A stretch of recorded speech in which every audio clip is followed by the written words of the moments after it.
Welcome to the Nevis Newscast for Tuesday, June 13th, 2023. I am Bronte Swanston Hendrickson. A student of the Charlestown Secondary School, Nichelle Otley, is the winner of the Department of Physical Planning's STEM Challenge at the Department of Education's first Science, Technology, Engineering and Mathematics STEM Expo on May 26th. The Department of Physical Planning offered a prize to students who completed the challenge. We have a challenge.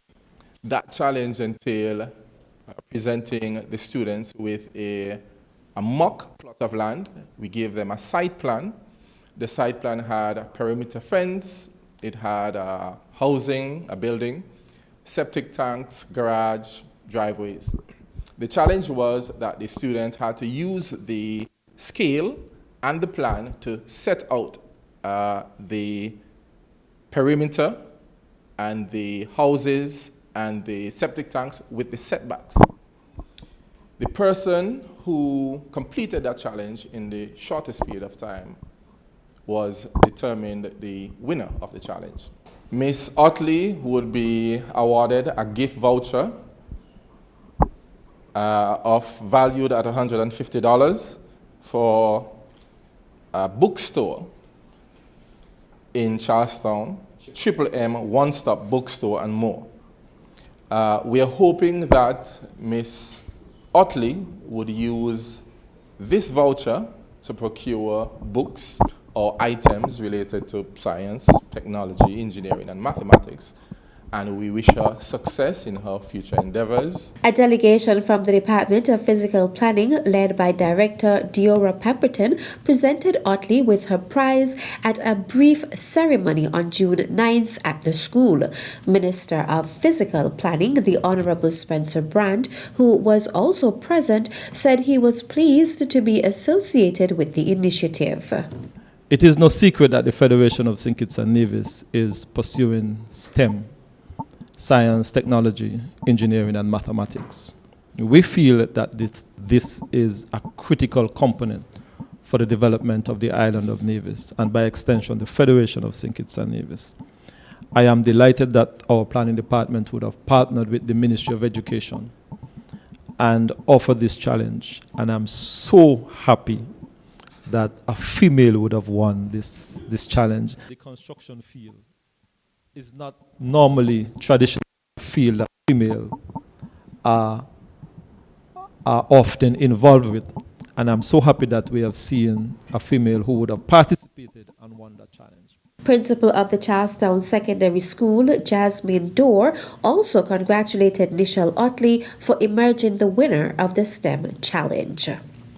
The Ministry of Agriculture recently recognized a number of its staff members and persons involved in the agriculture and fisheries sectors at its Agriculture Awards and Dinner. The event, which was held at the Malcolm Gishad Recreational Park, brought an end to the 11th Agriculture Awareness Month, which commenced on May 1st. During the event, Colin Huggins, the patron for Agri Expo 2023, was honored for his dedicated and outstanding service to the fishing industry. Dexter Morton emerged as Livestock Farmer of the Year for 2022, Godwin Brown, Crop Farmer of the Year, and the farmer with the most throughput at the Larenson Parry Agricultural Depot for 2022. Sarah Gandio, Woman Farmer for the year 2022, Angela Williams, Greenhouse Farmer for the year 2022, Alison Jones, Butcher of the Year for 2022, Wilbert Perkins, Fisher of the Year for 2022, Marco Tihida, Fisher with the most throughput at the Fisheries Complex for 2022, and Euretius Jones, Farmer with the most throughput at the Abattoir for 2022. As we celebrate some of you, we are celebrating agriculture in general. And there is the need to celebrate agriculture because for the past few months that I've been the Minister of Agriculture, there has been so many good things that have happened in agriculture, in the agricultural sector. And I certainly am very proud of what has been happening in the sector And I'm certainly very proud of you, the members of staff, and of course all our farmers and fishers, and all who work to make this sector what it is doing. Of course, we are looking at food security and food sovereignty. And when we are here to celebrate you, it is suggesting that you're doing something good and you're doing something excellent. And once you do something good and you do something excellent, you're making the Department of Agriculture, you're making the agriculture sector look good, and you're also making yourselves look good. And so I am delighted that I'm here to associate with this initiative, this celebration of you. The Honorable Eric Evelyn, Deputy Premier and Minister of Agriculture in the Nevis Island Administration. At the June 1st ceremony, some 21 members of staff were also honored for their outstanding service, significant contribution and commitment to the Ministry of Agriculture's various departments and units. Permanent Secretary in the Ministry of Agriculture, Hughie Sargent, chaired the ceremony, while Deputy Director of the Department of Marine Resources, Corey Maynard, gave the welcome remarks, and Director of the Department of Agriculture, Randy Elliott, gave the vote of thanks. The theme for Agriculture Awareness Month 2023 was Together for Food Sovereignty. Director of the Nevis Disaster Management Department, Brian Dyer, is urging residents to make the necessary preparations ahead of the peak of the Atlantic season. The Colorado State University is predicting a near-average season with 15 named storms, 7 of which will become hurricanes, including 3 major hurricanes of Category 3, 4, or 5, with winds of 111 miles per hour or stronger. The warmer than normal tropical Atlantic may counteract some of the increase in the vertical wind shear, typically associated with temperature anomalies in the Atlantic. This means that we may get more storms. All right. This was the primary reason for the forecast at CSU to increase the prediction from a slightly below normal to a normal outlook. As in the case with all hurricane seasons, residents are reminded that it only takes one hurricane to make landfall and to ensure that we have an active season. It is imperative, therefore, that we are prepared for the onset of this hurricane season. And for some of us who may not know what we are to do for this hurricane season, establish your emergency plan. That includes a communications plan, know how you can reach your family members in the event you lose your communication tools such as cell phones. Know how to reach your family. Ensure that you know where emergency shelters are. Know what to take to emergency shelter. Clean your drains around your homes and communities. Stock up on dry foods. And finally, pay attention to the official reports coming from the St. Kitts and Nevis Met Services, the Nevis Disaster Management Department, and the National Emergency Management Agency. For more information, contact the Nevis Disaster Management Department at 469-1423 or visit the department's website ndmd.kn. Still to come, St. Kitts and Nevis receives a bike donation from Taipei City government. The details after this break. Taxes are the lifeblood of a nation. Feel good about what your tax dollars do in Nevis. As a responsible citizen, your tax dollars protect our environment. Pay your taxes on time. This message was brought to you by the Inland Revenue Department, Nevis. Be a responsible citizen.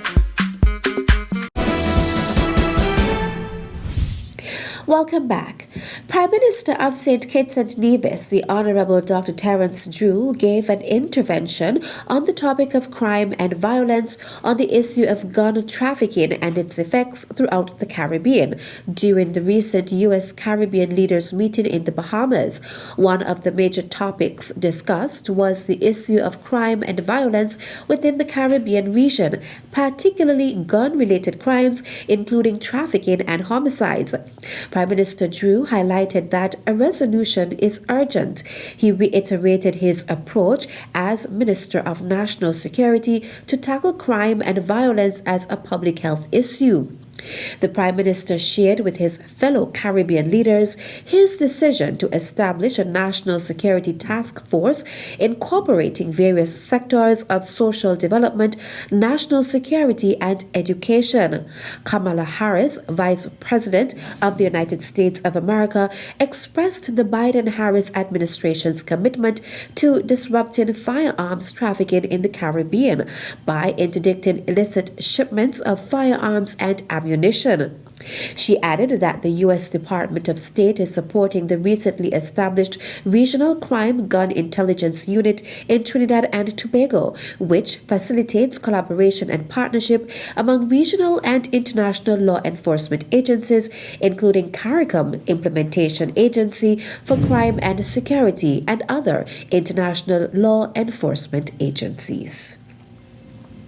St. Kitts and Nevis will receive a total of 50 first-generation UBikes thanks to the partnership between the Embassy of St. Kitts and Nevis in the Republic of China, Taiwan, and the Taipei city government. A brief handing over ceremony was held on June 9th at the Taipei City Hall.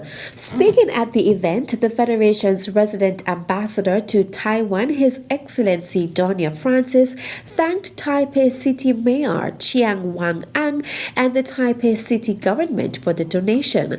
Ambassador Francis explained that the 51st generation UBikes will not only enhance St. Kitts and Nevis's efforts to become a sustainable island state, but also encourage more physical activity among the citizens and residents. It is his hope that the bikes will be used to support the events organized by the Ministry of Health's SKN Moves and bike rides by the Ministry of Youth Empowerment and other non-governmental organizations. The first generation UBikes are being operated in other cities and countries around Taiwan, while the second generation UBikes operate in Taipei. Both Ambassador Francis and Mayor Chiang highlighted the mutually beneficial friendship and cooperation St. Kitts and Nevis and Taiwan have enjoyed for almost 40 years. Just 1 week ago, the embassy in Taiwan launched its Sharing Kindness and Nurturing Love #SKN Love outreach program in celebration of St. Kitts and Nevis's 40th independence anniversary and its 40th year of diplomatic relations with Taiwan. And that's it for this edition of the Nevis Newscast. On behalf of all of us here at the Department of Information, I am Bronte Swanston Hendrickson. Thank you for viewing.